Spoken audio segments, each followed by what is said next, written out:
بسم الله الرحمن الرحيم. الحمد لله الذي بنعمته تتم الصالحات وبفضله تتنزل البركات والخيرات وبتوفيقه تتحقق المناصب والغايات. الذي أحدنا لهذا وما كنا لنهتدي لولا أن هدانا الله.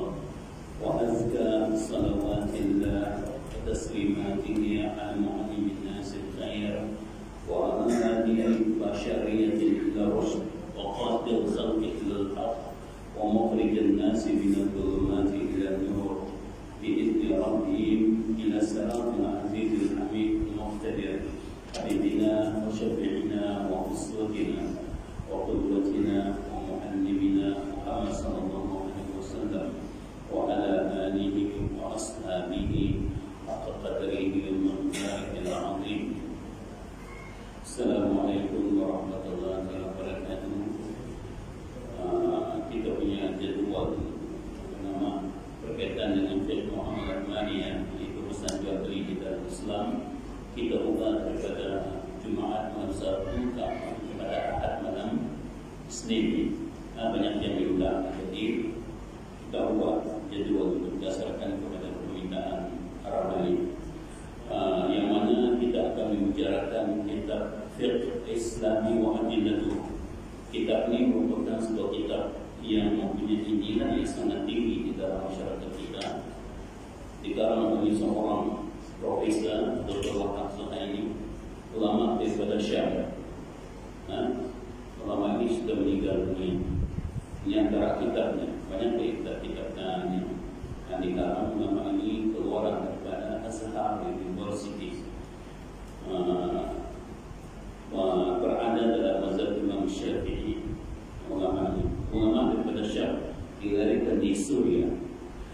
Yang mana di dalam kitab ini kita akan membincangkan berkaitan dengan urusan jual beli di dalam 4 mazhab. Mungkin ada juga mazhab yang lain yang dibincangkan di sini, tapi agak sedikit dia lebih menunjukkan pada 4 mazhab, yaitu Maliki, Hanafi, Syafi'i dengan Hanbali. Jadi di dalam urusan jual beli ini merupakan urusan yang kadang-kadang susah di dalam kehidupan kita, menyangkut tentang urusan muamalah kita dengan manusia. Kita mulakan dengan jual beli yang terbatal dan jual beli yang rusak di dalam Islam dari segi hukum dan sifat yang diberikan agama, dengan melihat sejauh mana pemenuhan ataupun pemenuhan kepada syaratnya. Majoriti ulama-ulama fiqh membahagikan transaksi menjadi dua. Artinya urusan jual beli kita di dalam Islam dibagikan kepada dua, transaksi yang sah dan transaksi yang tidak sah. Ada yang sahih dan ada yang tidak sahih. Transaksi sah adalah transaksi yang memenuhi syarat-syarat dan rukun-rukunnya. Artinya transaksi yang dibenarkan di dalam Islam itu dia mestinya memenuhi rukun-rukun di dalam jual beli dan syarat-syaratnya. Rukun-rukun di dalam jual beli sudah kita bincangkan di permulaan ketika kita membincangkan Fiqh Muamalat Maliyah. Rukun jual beli. Rukun-rukun jual beli ada berapa? Yang kamu ingat? Yang kita sudah bincangkan yang lalu. Ada yang ingat tak? Rukun-rukun jual beli ini lupa habis. Rukun jual beli kata Ustaz ada 3. Yang pertama berkaitan dengan muta'aqidah ini. Muta'aqidah ini yang membeli dan menjual. Itu rukun. Pembeli dan penjual itu termasuk di dalam rukun urusan jual beli. Yang kedua al-mabi' dan saman, barang dan harga. Ini termasuk di dalam rukun jual beli. Dan yang ketiga sirah, lafaz jual beli. Lafaz jual beli yang kita pelajari ini pun sudah kita pelajari, lafaz jual beli. Ada berapa lafaz jual beli yang kita sudah pelajari? Siapa ingat? Lafaz jual beli ada berapa yang kita sudah pelajari? Puan lupa juga. Kata Ustaz ada 4. Kalau kita membeli di kedai, kan kadang-kadang kita mengatakan kepada kita saya jual, ya kan? Kita diam-diam saja. Ini yang pertama. Kalau kita mengatakan kepada kita saya jual, ya kan? Biasakan yang Muslim lah, saudara, yang Islam. Saya jual, okey, kita diam-diam saja. Itu yang pertama.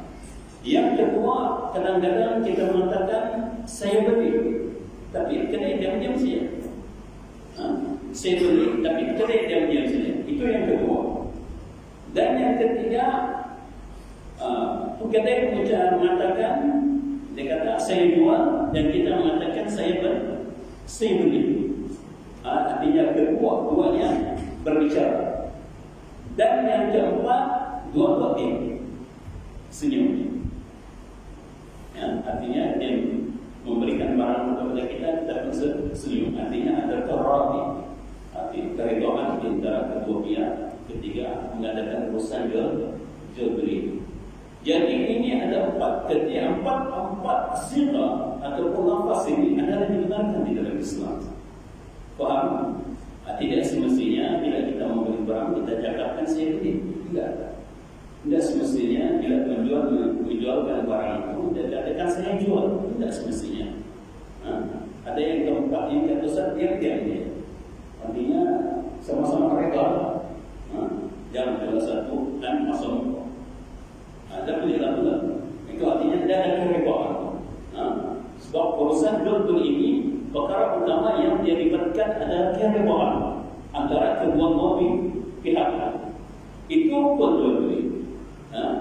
Syarat jual beli yang sudah kita bincangkan ada lebih kurang 6 ataupun 7 perkara. Saya boleh sebut yang sudah kita bincangkan itu 6 ataupun 7 perkara apa yang kita bincangkan. Ada ingat buku habis Aina tahu yang kita belajar ini kan macam begini. Syarat jual beli itu kamu kan ingat yang rukun itu kata Ustaz ada 3. Dan Ustaz ulang sekali lagi, rukun itu ada penjual, ada pembeli. Yang kedua ada barang, ada harga barang, dan yang ketiga ada lafaz. Itu rukun jual beli. Okay. Syarat jual beli ada 7 ataupun 6 yang kita sebutkan hari ini. Yang saya ingatlah ada 6 ataupun 7. Yang pertama, at-tarabi baina al-mutanaqidain, keredaan antara pembeli dan penjual. Itu syarat. Syarat itu akan Ustaz tadi bila kita kan ini membeli barang kita itu tidak boleh. Sebab syarat dia. Syarat kalau urusan jual beli itu. Artinya kalau macam itu kita tidak ada. Tidak ada. Jadi kata Ustaz, syarat antara syarat jual beli ialah keridhaan di antara pembeli dan penjual. Dua-dua redha. Okey. Yang kedua,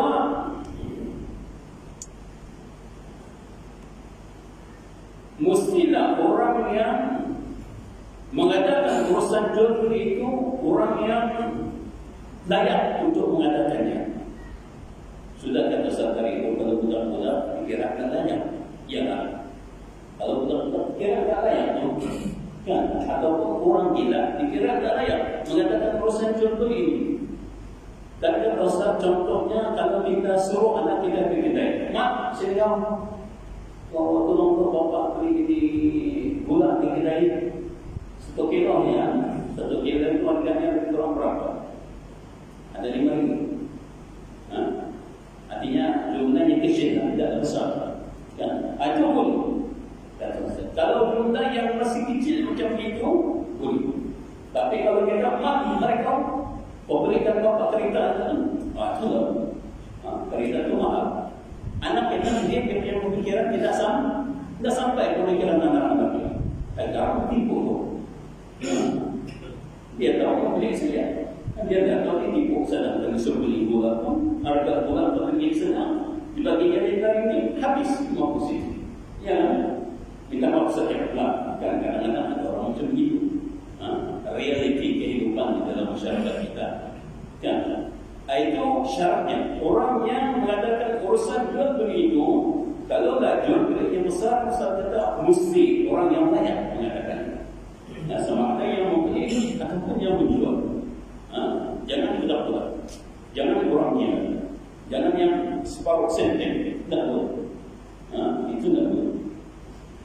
Dan yang ketiga, harta yang digunakan untuk urusan dunia itu harta yang diiktiraf dari segi syarak. Malan syar'iyyan, harta yang diiktiraf segi syarak. Apa maksudnya harta yang diiktiraf segi syarak ini? Contohnya duit. Duit kalau kita di Indonesia ringgit kan? Kalau kita di Indonesia rupiah. Tapi kalau kita mau beli barang gunakan daun, boleh tidak boleh? Gunakan daun boleh kita beli barang. Jangan mau bayangkan orang yang mengubah duit daripada daun itu diubah kepada duit. Yang mau bayangkan itu. Tidak teruskan dosa duit. Jadi ini yang daun ini gunakan kita untuk beli barang. Boleh kan? Boleh kan? Tidak boleh kan? Ya, siapa mau menerima daun? Ya, tidak ada nilai itu. Jadi harta itu mesti diiktiraf segi syarak. Kalau di Indonesia ada ringgit, kalau di Indonesia rupiah, kalau di Singapura dolar, di Brunei dolar. Itu boleh. Yang keempat, harta itu mestilah dimiliki oleh orang yang menjualnya. Harta itu mesti dimiliki oleh orang yang menjualnya. Kalau harta itu contohnya harta yang dirampas, bukan hartanya dijual, tidak boleh dong. Ya kan? Harta yang dirampas dijualnya tidak boleh. Atau meminta paksa. Betul, kita yang hidup ini suami istri. Kadang-kadang kita ini menganggap harta istri kita harta kita. Ya kan? Tapi tidak begitu segi Islam. Kalau kita mau ambil harta istri kita, mesti dapat kebenaran daripada dia. Macam istri kita bekerja, ada gajinya. Ya, kau punya gaji apa? Semua pergi semua. Tidak boleh. Mana boleh dia dalam Islam kau pergi kerja semua pilih? Mana boleh? Itu duitnya duit dia. Tapi duit kau boleh bagi dengan bini kau. Sebab kau bertanggung jawab untuk menafkahkan bini kau. Tapi bini kau tidak bertanggung jawab untuk menafkahkan kau. Kalau kau curi duit bini kau, itu tak boleh. Kalau kau curi, contohnya untuk membeli, tidak maksud contohnya kan untuk membeli rokok, ini tidak boleh dong. Kalau curi duit bini kau untuk membeli rokok, tidak boleh kata Ustaz. Sebab itu duit bini kau, kalau mau minta dapat. Dibagi alhamdulillah, tidak bagi putih mata. Ya kan? Apa boleh buat? Jadi kalau duit yang dirampas, harta yang dirampas, tidak boleh kita gunakan untuk urusan jual beli tersebut. Tidak boleh. Kalau harta yang dirampas.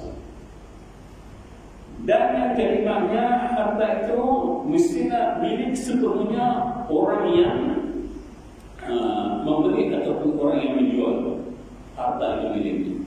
Artinya ada terikat ataupun handphone katakan. Handphone ini bukan kita punya handphone ini. Handphone ini bukan kita punya ini. Kita jual. Boleh kan? Tidak boleh dong. Bukan kau punya handphone. Ustaz punya handphone ini. Ya kan? Tidak boleh kau jual. Aku jual ini handphone yang ada yang Ustaz tadi untuk menggambar. Berapa kau jual? Jual orang yang 500. Tapi secara bilang, tidak boleh. Sebab akhirnya telefon bukan dia punya. Kan ini telefon ini Ustaz punya. Jadi artinya barang ingin dijual itu mestilah miliknya sendiri. Kalau milik orang lain tidak boleh dijualnya. Begitu pula apa-apa jam yang dimiliki oleh istri kita jual tanpa kebenaran daripada istri kita boleh kita sah. Bukan sembarangan ini. Atau dikira kita berdosa. Siapa yang mengambil harta istri dia dijualnya tak boleh. Sebab itu berdasar harta istri kata kita. Harta istri, jadi jangan sembarangan. Begitu juga kalau kita ingin menjual barang itu ataupun ingin membeli barang itu, sama juga kata Ustaz. Ada kata yang semacam itu tidak boleh dijual tidak boleh dibeli kalau kita tahu harta itu merupakan harta rampasan. Kadang-kadang minta maaf kadang-kadang ya, kalau kita tahu memang harta itu membagi sama dia. Dan ini berlaku realiti di dalam kehidupan masyarakat kita. Kalau contohnya misalkan di pasar Filipina orang jual rokok, jual rokok itu orang-orang, ya, rokok dijual orang-orang. Dari mana orang-orang rokok itu? Rokok dari mana orang-orang? Rampasan itu, ya kan? Kalau rampas rokok yang rampasan itu kan diberikan sama orang apa? Tapi kalau seduduk apa seduduk? Artinya sesuatu yang dibuat secara haram, itu tidak boleh. Murah besar, murah. Walaupun murah, minta maksud itu tidak boleh. Kecuali kita pastikan memang itu dia punya hal. Kalau legal kita tidak boleh. Yang ke syarat jual beli yang ke-6, 5 sudah disebut tadi. Yang ke-6, barang itu mestilah jelas. Yang kita mau jual barang itu mesti jelas. Barang. Mak, aku menjual sama handphone. Handphone ini Nokia. Okey, dia handphone itu Nokia betul. Kalau dia jual yang handphone itu contohnya apa itu? Handphone. Anda boleh. Kalau Nokia, dia sebut tadi Nokia, kan? Dijualnya seperti kita Oppo, itu tidak boleh. Mesti jelas barang yang dijual sama kita. Mat, aku jual sama kau kereta Mercedes. Tiba-tiba sudah tidak lagi duit, ini mat kereta ini. Kecil ini, kan? Kecil ini, mana boleh? Ya, kalau Mercedes lah. Tidak boleh buat kau pergi sebab kecil. Jadi barang itu mesti jelas atau barang yang kita gunakan untuk urusan jual beli itu mesti jelas. Kalau tidak, otomatis terbakar urusan jual beli. Dan yang ketiga, harga mesti jelas. Yang ke-6, yang ke-7. Harga mesti jelas asal. Kalau kita mau jual barang itu, contohnya handphone, ini ada handphone, Nokia. Kau ambillah 2,000 lebih. 2,000 lebih itu berapa? Apa ni? Apa ni? Tiba-tiba dikatakan 2,999. Yang sedang berapa? Keribu. Ya.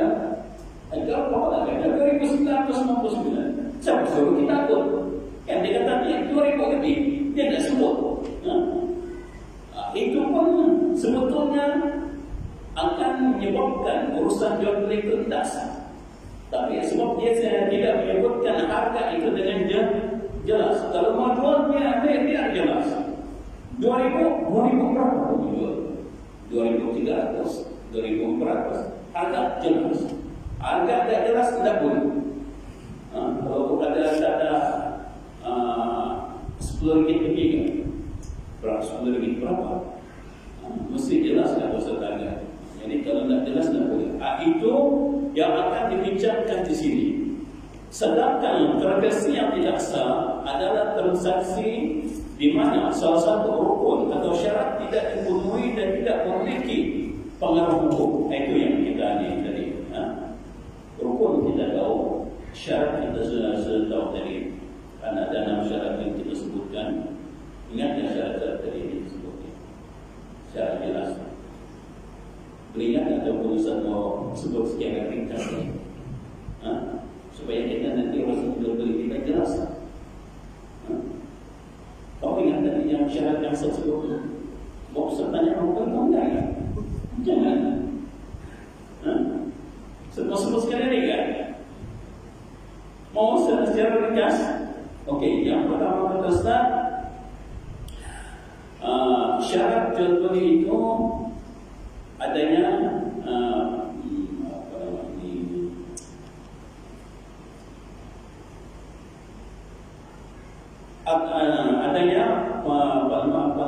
adanya pembeli dan pengguna. Ada pembeli dan penjual. Yang kedua, syarat jual beli itu mestilah orang yang layak untuk mengadakan urusan jual beli.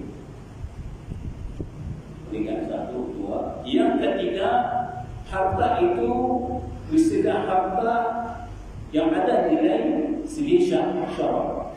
Kalau daun ini masalah.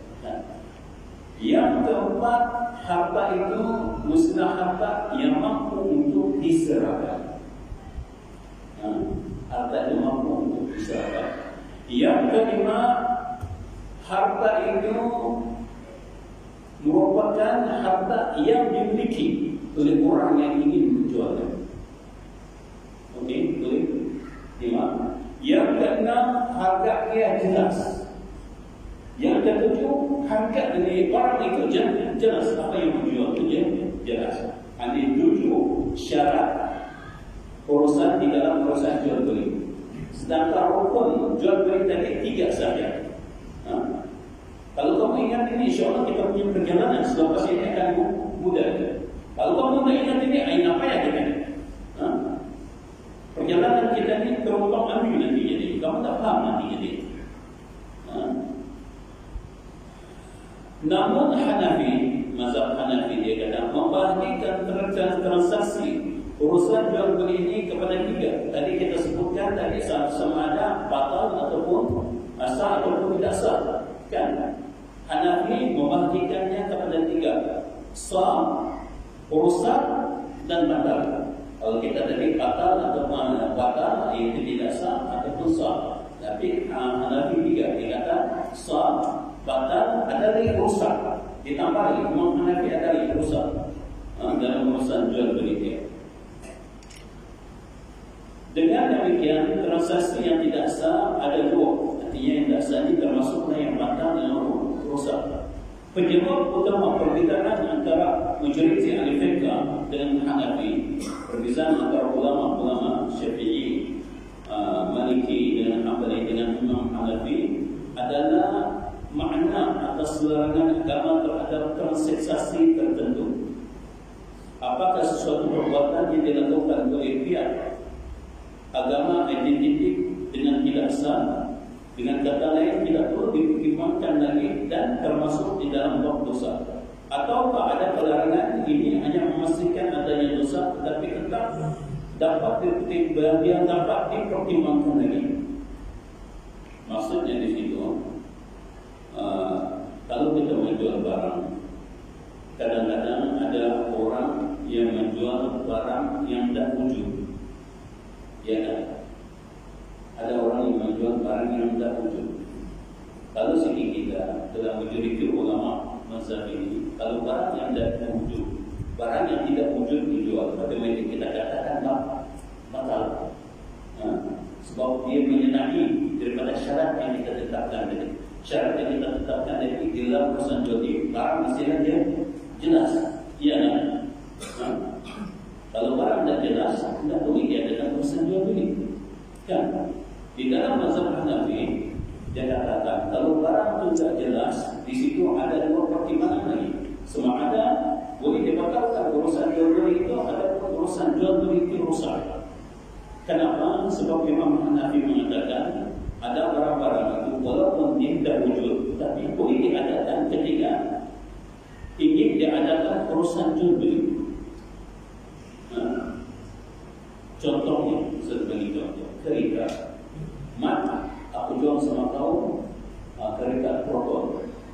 Tapi kereta proton ini sekarang perumahan belum ada lagi. Di Semenanjung kereta proton 5, nanti mungkin dalam sebulan sampai. Tapi harganya murah, 10.000 murah. Macam mana kita?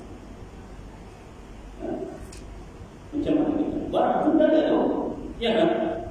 Barang pun tak ada. Bukan macam kita mau beli kereta biasa. Barang kita nampak kereta kita. Ini barang pun tak ada. Macam mana? Di dalam majoriti ulama tak boleh penjualan yang semacam ini. Tapi Imam Hanafi kata boleh. Batal dia kata kalau barang itu tidak boleh diwujudkan langsung. Tapi dia kata ini rusak, dia kata sekiranya barang itu tidak boleh diwujudkan langsung. Tapi sekiranya barang itu boleh diwujudkan, okey, tidak ada masalah. Tidak ada masalah. Kalau kereta itu boleh jadi di didatangkan, boleh jadi tidak didatangkan.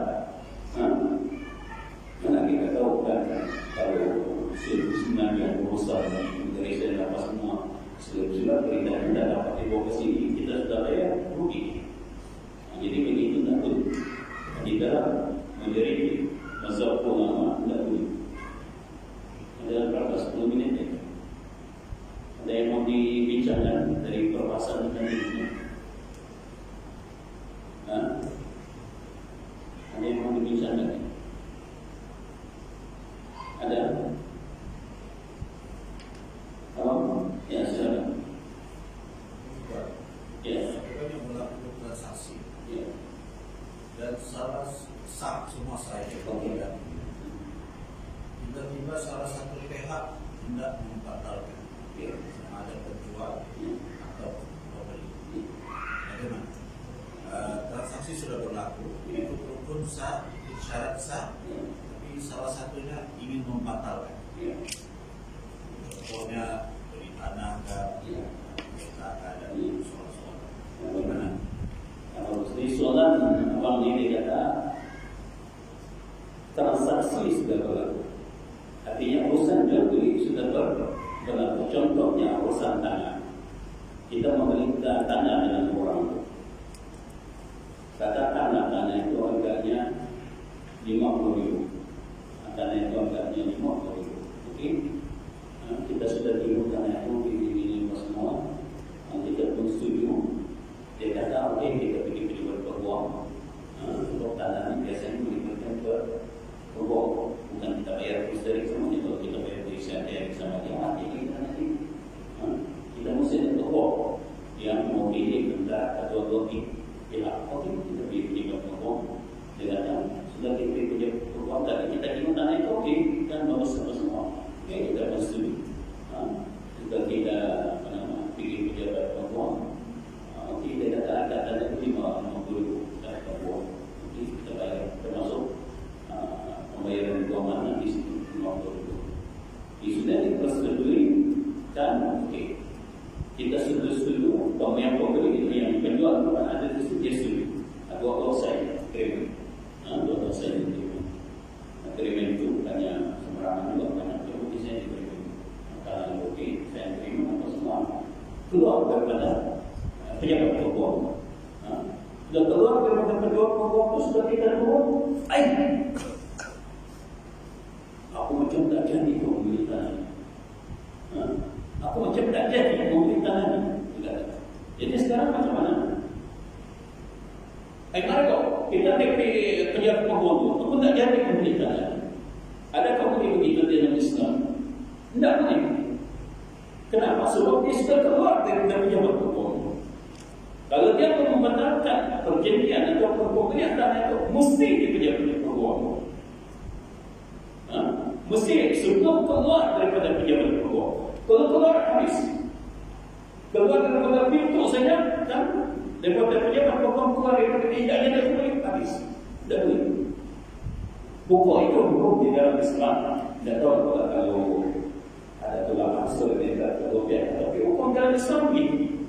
Dia tidak boleh membatalkan itu perjanjian. Artinya tanah itu tetap diambil. Kalau mau batalkan semasa di pejabat berpeluang.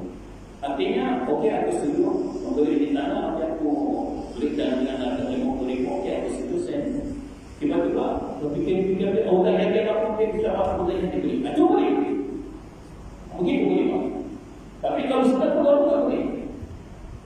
Jadi kalau mau batalkan apa-apa perjanjian, mesti di tempat majlis itu diadakan. Keluar daripada majlis habis. Keluar daripada majlis habis, tak boleh dibatalkan. Itu kebanyakan daripada orang kita tak tahu. Kau punya baru tadi aku hari baru 3 jam kemudian aku batalkan kau penipu. Tak boleh. Kenapa keluar daripada tempat majlis itu? Itu kata Ustaz, kita kena faham. Kalau barang-barang yang semacam ini, kalau membatalkan, mesti di majlis itu. Keluar daripada majlis habis. Tidak boleh dibatalkan. Kalau daripada majlis kita tidak boleh dibatalkan. Kalau membatalkan. Jadi Jadi kalau mau berkata siap-siap fikir di dalam majlis itu. Habis daripada itu tidak begini berkata. Itu pendapat ulama Islam di dalam urusan jual beli.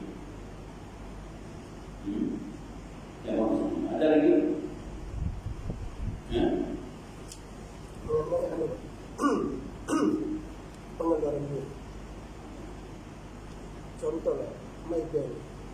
Jadi kita keluarkan duit di tempat lain dikenakan kes ringgit. Ada kes dari segi perusahaan. Ya. Kita punya saudara ini adalah kebiasaan berlaku di dalam masyarakat kita. Kalau contohnya duit kita itu ada di Maybank, tapi kita menggunakan kad Maybank untuk keluarnya di bank Islam ataupun di ATM yang bukan Maybank. Kalau begitu kebiasaannya kita akan kena penalti nanti lebih dari RM1. Kita kena bayar RM1. Apakah ini dibolehkan urusannya di dalam Islam? Itu kena tengok niat daripada bank. Kalau bank itu tujuannya adalah untuk memudahkan urusannya ataupun mengendalikan urusan perniagaan, sekiranya duit dikeluarkan bukan daripada bank itu, artinya duit kita di Islam, tapi kita keluarkan di Maybank. Jadi urusan itu urusan transaksi daripada duit bank Islam ke Maybank itu akan ada dia punya ni orang kata urusan tertentu. Jadi kalau bank mengandaikan itu tujuannya untuk urusan mempermudahkan urusan, itu diberikan. Tapi kalau tujuan bank untuk mendapatkan keuntungan, itu tidak boleh. Itu tidak boleh. Kalau tujuan yang untuk mendapatkan keuntungan, tidak boleh. Aina Ustaz, macam mana aku tahu kalau ini mau dapat untung ataupun tidak? Hanya kita berurusan dengan bank yang ada Islam, kan? Ya kan? Yang kita di Islam, kita mau keluarkan di Hong Kong, pasti dia punya masalah. Ya kan? Aina. Jadi kita kena berfikir. Yang kita punya di BB yang Islam punya, kemudian kita mau keluar yang di bank yang HSBC, apakah ada salah dong? Itu bukan salah transaksi ini. Kecuali yang umum itu mungkin tujuan yang untuk mempermudahkan urusan. Tapi kalau yang macam ini minta maksud yang urusan bank konvensional itu bahaya. Jangan kita lakukan. Kalau ada urusan yang ingin kita keluarkan duit, jangan menggunakan bank-bank yang konvensional. Ini bank-bank yang memang tidak ada orang-orang Islamik yang tidak ada. Itu dia bukan orang punya maklumat lain daripada kita punya maklumat. Kalau bank Islam, kan kita jelas bank muamalat jelas, bank ada yang Islamik itu jelas. Kalau yang itu tidak ada masalah. Okey, itu nak fikir-fikir, kena hati-hati juga. Kalau mau keluarkan duit, jangan di Hong Kong. Jangan di bukan Ustaz bukan ini ya. Bank bukan mengurukkan ini, tapi ini muamalat kita di dalam Islam begitu. Ustaz tidak tidak banyak setiap orang kepada mana bank. Tapi kita kena lebih mengutamakan bank Islam. Yang kalau kita tahu Ustaz ayat ini bimbing apa tidak boleh. Bukan ini kan masalahnya kita punya muamalah. Muamalah itu akan menyebutkan termasuk kita pada beberapa keadaan yang menyebabkan riba. Saudara Ustaz, di dalam urusan jual beli ini ada 3 perkara yang menyebabkan urusan jual beli itu jadi haram di dalam Islam. Yang pertama riba, yang kedua zahir dan yang unsur-unsur kezaliman, yang ketiga adanya unsur-unsur kemudaratan. 3 ini ada hadis jual beli otomatis haram dalam Islam. Okey, ada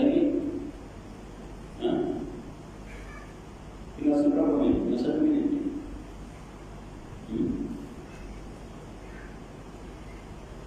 Cuma 1 minit bisa ya. Kalau ada Ustaz meminjam, Iya bang. aku pinjam sama dia 10.000. Terus tu dia pasal dia sama aku, dia bilang kalau ada usaha-usaha kau sama ni. Apa bang? Aku pinjam sama dia 10.000. Oke. Terus dia ada jawaban dia sama aku. Nah, dia bilang kalau kau ada usaha-usaha. Oh. Jadi sama dia lah pinjam 10.000 bukan dia sama dia ini. Aku pinjam untuk usaha di luar kan. Pinjam sama dia 10.000. Tapi dapat pula persembahan 10.000 dia itu sama apa? Sama apa lah? Aku dapat keuntungan lah. Dia dapat sama kesian juga dia. Bagus. Bagus banget. Sama dia. Ya bagus bang. Ya. Sekarang abang ini pinjam dari kawannya, kan kawannya 10.000, kan dia mau mengusahakan sesuatu, contohnya sebagai modal dia untuk tidak berjalan sebenarnya, dan mengharapkan dengan 10.000 itu dapat diusahakan untuk mengembangkan dia punya modal. Jadi sekarang dia sudah mainnya, dia sudah dapat keuntungan daripada 10.000 yang dia usahakan. Dan apakah abang tadi tidak menetapkan apa-apa? Abang tadi tidak menetapkan apa-apa. Artinya dia tidak begitu. Okey, kau punya 10.000, kau kena balik 10.100. Dan dia cakap macam itu. Dengan cakap lah. Ya, dan dia cakap dia bagi pinjam dia macam itu. Artinya ikhlas lah sama-sama kita kawan. Okey, sekarang dia nak cakap macam itu. Kita bagi balik 10.000, sudah banyak kritikan. Kasihan tu. Kasihan pula. Kan kasihan pula kita. Ini jadi proses itu semua pun. Kan ada pinjam 10.000. Anda kalau bagi balik 10.000 itu apa? Kan? Jadi okey. Mak, ini duit kau 10.000 bukan ini. Tapi disebabkan banyak punya keuntungan, anda akan aku kira lagi setelah sama jawab. Dan jadi nak dia setelah 100 apa ni bang? Tapi kalau abang yang cakap macam itu, okey kau pinjam 10.000, tapi kau kena balik 10.000 dengan 100, anda boleh. Anda boleh tu bang, kalau dia cakap macam itu. Tapi kalau dia cakap okey. Dia cakap apa-apa okey. Tapi kalau dia cakap tidak boleh. Kalau abang saja memberikan dia tambahan, sedekah sahabat dia kan, hadiah kau boleh, tidak ada masalah. Begitu. Kalau dia cakap tidak boleh dia bisa. Macam juga yang kata Ustaz yang antara kalau ada adik kita kahwinkan, anak kita kahwinkan, kan antara kita di dalam Islam contohnya pakai gula kan di dalam Islam ini kita macam menikah ya.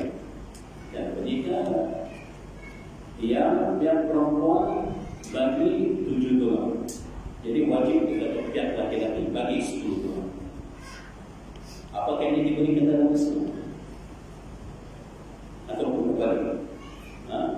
Pihak laki-laki bagi $7, wajib kita perempuan bagi $9. Boleh macam ini dalam Islam? Boleh kan apa ini? Itu dianggap sebagai riba tu. Ada tak hati-hati? Dianggap sebagai riba kalau kita cakap macam ini. Artinya pertukaran ini, $2 ini, itu kita jangan cakap. Jangan cakap. Kalau kita cakap itu akan menyebabkan riba.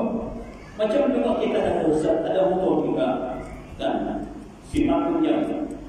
Ini Karim, pergi pinjam lah motor kau ni emergency dah ada kerja. Oh, ini aku punya minyak ni setengah ni je. Yang motor aku setengah ni. Nanti kau bagi penuh lah. Kalau kau punya kau bagi penuh, motor aku ni. Dia kata, okey lah, boleh apa lagi. Kalau macam itu riba. Riba kalau macam ni. Kalau dia suruh bagi penuh, riba. Tapi kalau dia nak cakap apa-apa, okey, tak ada masalah. Daripada soal tadi, saya kasih pinjam kau 10.000. Ya. Ini kau bayar balik, kau faham. Oh, begitu. Kalau dia cakap begitu kan, Pak? Dia cakap begitu. Jadi contoh. Tapi jadi yang memberi pinjam ini, kau bayar balik, tapi kau faham. Oh, dia cakap begitu. Faham itu tergantung. Ya. Sama sama ada yang mau bayar, dia minta lebih kan? Ya. Ada yang minta sesuatu Ya. kan? Ada gitu jatuh. Tapi ini ada niat itu yang aneh tuh bang. Ini ada niat yang dia mau lebih itu, ya kan? Dia katakan lebih. Ya, tapi dia nyatakan lebih. Bila dia cakap paham itu, kita paham ini kan? Apa maksudnya itu? Kalau macam itu tak boleh. Kalau macam itu tak boleh. Artinya bila kita bagi dia 10,000 dan 100, itu termasuk cakapnya paham. Walaupun kita bagi 10,000 dan 10,000, termasuk di paham dalam paham. Termasuk dalam paham. Tidak boleh kalau macam itu. Jadi kalau mau bagi pinjam sama orang ini, jangan cakap. Tak kuranglah semakin. Cuma kita katakan, mungkin kita boleh katakan, diharapkan kau punya perniagaan ini dapat maju membantu kau punya kehidupan, dapat rezeki yang lebih. Okay, kalau kita dapat rezeki yang lebih, kita bagi sama dia, tidak masalah. Tapi kalau kita cakap paham itu masalah. Masalah itu ada cakap paham. Okey, ada lagi kan? Ada lagi? Kalau tidak ada, saya tadi kita punya pembicaraan hari ini apa yang baik datang daripada Allah SWT dan yang buruk datang daripada diri saya sebagai manusia biasa. Bila kita Assalamualaikum.